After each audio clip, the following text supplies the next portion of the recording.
അസ്സാം വലൈക്കും dear friends. ഇന്നത്തെ നമ്മുടെ സ്പെഷ്യൽ നിങ്ങൾ ആരും ഇതുവരെയും ട്രൈ ചെയ്ത് നോക്കിയിട്ടില്ലാത്ത ഒരു അടിപൊളി വെറൈറ്റി റെസിപ്പിയാണ്. നമ്മുടെ ഈ വീഡിയോ കണ്ടുകൊണ്ടിരിക്കുന്ന സമയത്ത് നിങ്ങൾക്ക് ഇഷ്ടപ്പെടുകയാണെങ്കിൽ ഒന്ന് ലൈക്ക് ചെയ്തേക്കണേ. അതുപോലെ തന്നെ നമ്മുടെ ഈ ചാനൽ ആദ്യമായിട്ട് കാണുന്നവരും ഇതുവരെയും സബ്സ്ക്രൈബ് ചെയ്യാത്തവരും പ്ലീസ് ഒന്ന് സബ്സ്ക്രൈബ് ചെയ്തേക്കണേ. ഞാനിടുന്ന വീഡിയോസ് ഉടനടി കിട്ടുന്നതിനായി സബ്സ്ക്രൈബ് ബട്ടന്റെ തൊട്ടടുത്ത് കാണുന്ന ബെല്ലൈക്കൺ കൂടി ക്ലിക്ക് ചെയ്തിട്ട് ഓൾ എന്ന ഓപ്ഷൻ എനേബിൾ ചെയ്യാനും മറക്കല്ലേ. ഇന്നത്തെ റെസിപ്പി എന്ന് പറയുന്നത് നല്ല പഴുത്ത തക്കാളി വെച്ചിട്ടുള്ള ഒരു അടിപൊളി റെസിപ്പിയാണ്.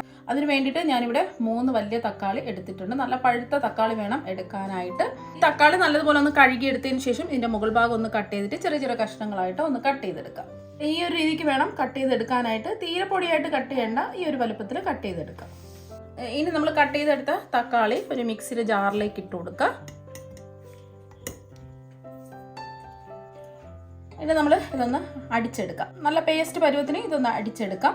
ഇതിൽ വെള്ളമൊന്നും ഒഴിക്കേണ്ട ആവശ്യമില്ല. തക്കാളിയിൽ നിന്നുള്ള വെള്ളത്തിൽ തന്നെയാണ് ഇത് അടിച്ചെടുക്കുന്നത്. ഇപ്പം ആ തക്കാളി എല്ലാം ഒന്ന് അടിച്ചെടുത്തിട്ടുണ്ട്. ഇനി ഇതൊന്ന് അരിച്ചൊഴിക്കാം. ഒരു സ്പാച്ചിൽ കൊണ്ടോ അല്ലെങ്കിൽ ഒരു സ്പൂൺ വെച്ചോ ഇതുപോലെ ഒന്ന് ആക്കി കൊടുക്കുക. അപ്പം അതിൻ്റെ ജ്യൂസ് മുഴുവനും വീണ് കിട്ടും. ഇപ്പം ഇതാ ഒന്ന് അരിച്ചെടുത്തിട്ടുണ്ട്. ഈ ബാക്കി ഇരിക്കുന്നത് നമുക്ക് കളയേണ്ട ആവശ്യമില്ല. ഒന്നുകൂടി അടിച്ചെടുക്കാം. നമ്മൾ അരിച്ചെടുത്തതെല്ലാം കൂടിയിട്ട് വീണ്ടും മിക്സിയുടെ ജാറിലേക്ക് ഇട്ട് കൊടുക്കുക. ഇനി ഇതിലേക്ക് ഒരു 1/2 കപ്പ് വെള്ളം ഒഴിച്ച് നന്നായിട്ടൊന്ന് അടിച്ചെടുക്കാം. ഇപ്പോൾ രണ്ടാമത് വീണ്ടും ഇതാ ഒന്ന് അടിച്ചെടുത്തിട്ടുണ്ട്. ഇനി ഇതൊന്ന് അരിച്ചൊഴിക്കാം.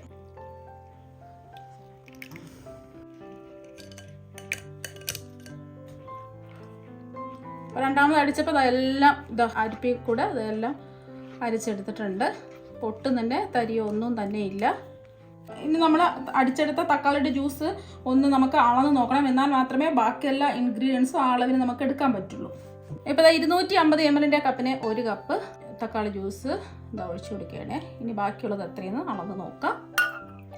ഇപ്പോൾ കറക്റ്റ് 2 കപ്പാണ് നമുക്ക് കിട്ടിയിട്ടുള്ളത്. അപ്പോൾ ആ അളവിലാണ് നമുക്ക് ബാക്കിയെല്ലാം ഇൻഗ്രീഡിയൻസ് അടിക്കേണ്ടത്. അപ്പോൾ ഇത്രയും ജ്യൂസ് കിട്ടിയിട്ടില്ല എന്നുണ്ടെങ്കിൽ 1-2 തക്കാളി കൂടി ഇതുപോലെ അടിച്ചെടുത്ത് ഇതുപോലെ അരിച്ചെടുക്കുക. തക്കാളി ജ്യൂസ് ഇതാ ഇവിടെ റെഡി ആയിട്ടുണ്ട്. ഇതിവിടെ ഇരിക്കട്ടെ. ഇനി ഒരു ബൗളിലേക്ക് 6 ടേബിൾ സ്പൂൺ കോൺഫ്ലോർ ഇട്ട് കൊടുക്കുക.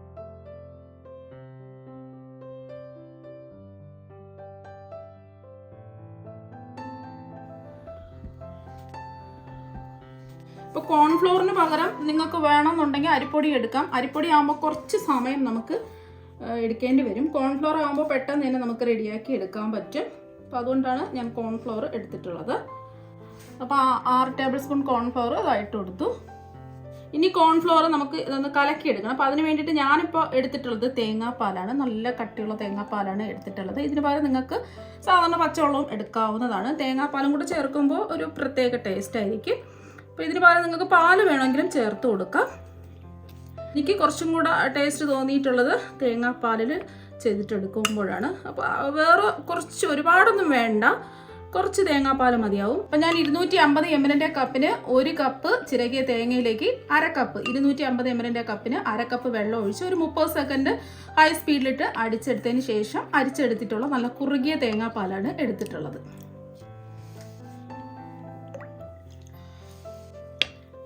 ഇപ്പോൾ ഇതാ കോൺഫ്ലോർ നന്നായിട്ട് ഇതാ കലക്കി എടുത്തിട്ടുണ്ട്. കട്ടകളൊന്നും ഇല്ലാതെ കുറച്ച് കുറച്ചായിട്ട് തേങ്ങാപ്പാൽ ഒഴിച്ച് ഇതുപോലെ ഒന്ന് കലക്കിയെടുക്കുക. അപ്പോൾ തേങ്ങാപ്പാൽ വേണമെന്ന് നിർബന്ധമില്ല, വെള്ളം മാത്രം എടുത്താലും മതി. അപ്പോൾ നമ്മൾ പാക്കറ്റിൽ കിട്ടുന്ന കോക്കനട്ട് പൗഡർ ഉണ്ടല്ലോ, അതെടുത്താലും മതി. അപ്പോൾ ഇതിവിടെ ഇരിക്കട്ടെ. നന്നായിട്ട് മിക്സ് ചെയ്തെടുത്തു.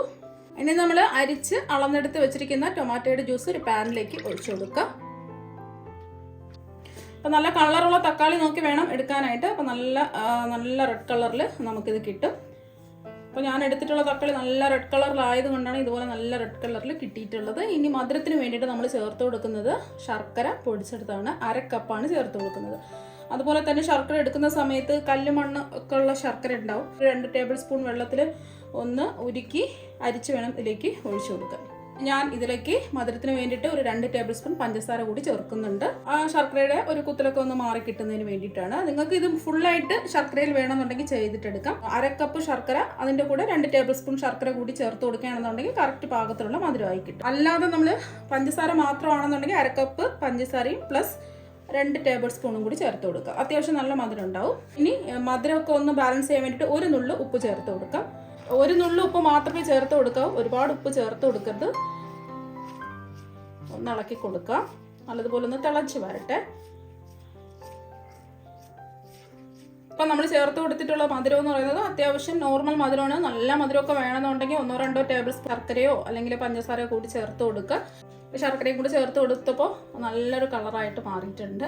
ഇപ്പോൾ ഇതാ ഒന്ന് തിളച്ച് വന്നിട്ടുണ്ട്. ഇനി നമുക്ക് ഫ്ലെയിം കുറച്ച് വെച്ച് കൊടുക്കാം. ഇതിലേക്ക് നമ്മൾ ചേർത്ത് കൊടുക്കുന്ന കോൺഫ്ലോർ ആണ്. നമ്മൾ തേങ്ങാപ്പാൽ ഒഴിച്ച് മിക്സ് ചെയ്ത് വെച്ചിരിക്കുന്ന കോൺഫ്ലോർ ആണ്. അപ്പോൾ നമ്മൾ ഒഴിക്കുന്ന സമയത്ത് ഇതുപോലെ ഒന്ന് ഇളക്കി കൊടുക്കുക. അല്ലാന്നുണ്ടെങ്കിൽ കോൺഫ്ലോർ അടിയിൽ തങ്ങിക്കിടക്കും. നല്ലതുപോലെ ഇളക്കിയതിന് ശേഷം ഇതിലേക്ക് ഒഴിച്ചു കൊടുക്കുക. ഫ്ലെയിം കുറച്ച് വെച്ചിട്ട് ഇതുപോലെ ഇളക്കിക്കൊണ്ടിരിക്കുകയും വേണം. ഇതുപോലെ കോൺഫ്ലോറിൻ്റെ മിക്സ് ഒഴിച്ചു കൊടുക്കുകയും വേണം. അല്ലാന്നുണ്ടെങ്കിൽ കട്ടകെട്ടി പോവും. ഇതുപോലെ ഒന്ന് ചെറുതായിട്ട് കുറുകുന്ന സമയത്ത് ഇതുപോലെ കട്ടകൾ പോലെ കിടക്കും. അതൊന്നും കുഴപ്പമില്ല. നല്ലതുപോലെ തിളച്ച് ഒന്ന് കുറുകി വരുന്ന സമയത്ത് കട്ടകളെല്ലാം മാറി നല്ലോണം സെറ്റായി കിട്ടും. ഇപ്പോൾ അതെല്ലാം ഒന്ന് മിക്സ് ചെയ്ത് എടുത്തിട്ടുണ്ട്. ഇനി മീഡിയം ഫ്ലെയിം വെച്ച് കൊടുക്കാം. ഇളക്കി കൊടുത്തുകൊണ്ടേ ഇരിക്കാം. അപ്പം നല്ല സ്മൂത്തായിട്ട് നമുക്ക് ഇളക്കി കിട്ടുന്നതിന് വേണ്ടിയിട്ട് 1 ടേബിൾ സ്പൂൺ നെയ്യ് ഒഴിച്ചു കൊടുക്കാം. ഇപ്പം നല്ല സ്മൂത്തായിട്ട് ഇളക്കി കൊടുക്കാൻ പറ്റുന്നുണ്ട്. നമ്മളിതിന് പകരം അരിപ്പൊടി എടുക്കുകയാണെന്നുണ്ടെങ്കിൽ കുറച്ച് സമയം എടുക്കും. ഇതുപോലെ നമ്മൾ ഇളക്കി കുറച്ച് സമയം അധികം എടുക്കും. ഇപ്പോൾ കോൺഫ്ലോർ ആകുമ്പോൾ പെട്ടെന്ന് തന്നെ നമുക്ക് റെഡിയാക്കി എടുക്കാൻ പറ്റും. കൈവിടാതെ ഒന്ന് ഇളക്കി കൊടുക്കാം. ഇതിൽ നിങ്ങൾക്ക് വേണമെന്നുണ്ടെങ്കിൽ നട്ട്സൊക്കെ നമുക്ക് ചെറുതായിട്ട് കട്ട് ചെയ്ത് ചേർത്ത് കൊടുക്കാം. ഞാനിപ്പോൾ നട്ട്സ് ഒന്നും ചേർക്കുന്നില്ല. പ്ലെയിൻ ആയിട്ടാണ് ചെയ്തിട്ടെടുക്കുന്നത്. ഇനി ഫ്ലേവറിന് വേണ്ടിയിട്ട് 1/2 ടീസ്പൂൺ ഏലക്കാപ്പൊടി ചേർത്ത് കൊടുക്കാം. ഞാനിപ്പോൾ പഞ്ചസാര ഒന്നും ചേർക്കാതെ പൊടിച്ചെടുത്തിട്ടുള്ള ഏലക്കാപ്പൊടിയാണ്. പഞ്ചസാര ചേർത്ത് പൊടിച്ച ഏലക്കപ്പൊടിയാണെന്നുണ്ടെങ്കിൽ 1 ടീസ്പൂൺ എടുക്കുക. അപ്പോൾ ഇത് രണ്ടും ഇല്ലാന്നുണ്ടെങ്കിൽ 3-4 ഏലക്ക ഒന്ന് തല്ലി ചതച്ച് ഇട്ട് കൊടുത്താലും മതി. അപ്പോൾ ഇടയ്ക്കിടയ്ക്ക് നിങ്ങൾക്ക് നെയ്യ് വേണമെന്നുണ്ടെങ്കിൽ ഒഴിച്ചു കൊടുക്കാം. ഇനി ഇതിലേക്ക് വീണ്ടും നമ്മൾ 1 ടേബിൾ സ്പൂൺ നെയ്യും കൂടെ ഒഴിച്ചു കൊടുക്കേണ്ടേ.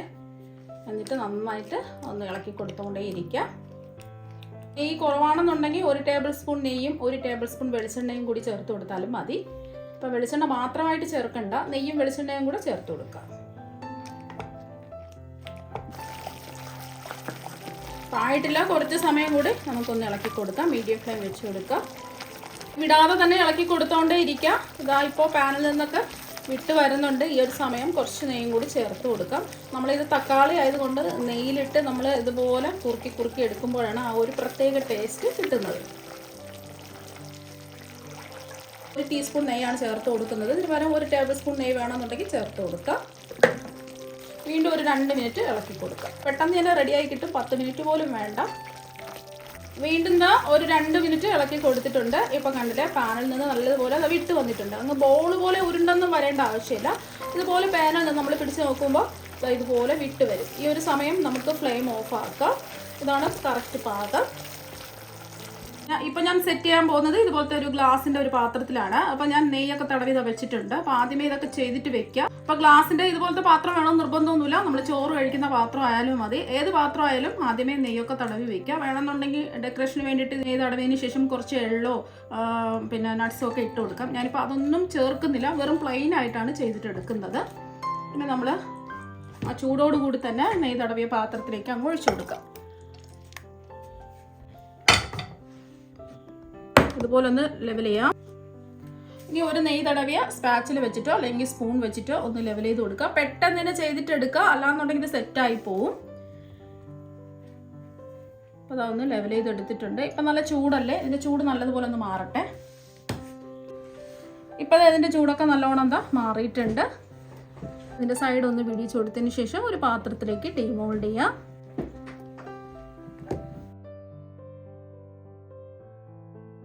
ഇതൊന്ന് മെല്ലെ തുറന്ന് നോക്കാം. ഇപ്പം അടിപൊളിയായിട്ട് കിട്ടിയിട്ടുണ്ട്. ഇഷ്ടമുള്ള ഷേപ്പിലൊന്ന് കട്ട് ചെയ്തെടുക്കാം.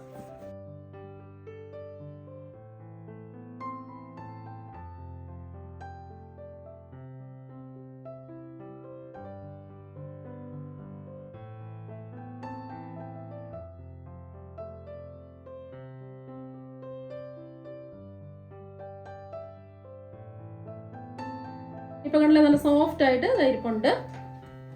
ഇപ്പോൾ അതെല്ലാം കട്ട് ചെയ്ത് എടുത്തിട്ടുണ്ട്. ഇപ്പോൾ കണ്ടോ, നല്ല സോഫ്റ്റ് ആയിട്ട് നല്ല ജെല്ലി പോലെയാണ് ഇരിക്കുന്നത്. അപ്പോൾ നമ്മുടെ തക്കാളി വെച്ചിട്ടുള്ള അടിപൊളി ടേസ്റ്റുള്ള ഹൽവ ഇവിടെ റെഡി ആയിട്ടുണ്ട്. അപ്പോൾ നിങ്ങളെല്ലാവരും ഈ തക്കാളി വെച്ചിട്ടുള്ള ഹൽവ ഒരു പ്രാവശ്യം ഒന്ന് ട്രൈ ചെയ്ത് നോക്കുക. തീർച്ചയായും നിങ്ങൾക്ക് എല്ലാവർക്കും ഒരുപാട് ഇഷ്ടമാകും. അപ്പോൾ നമുക്ക് മറ്റൊരു വെറൈറ്റി വീഡിയോ ഇട്ട് വീണ്ടും കാണാം. താങ്ക്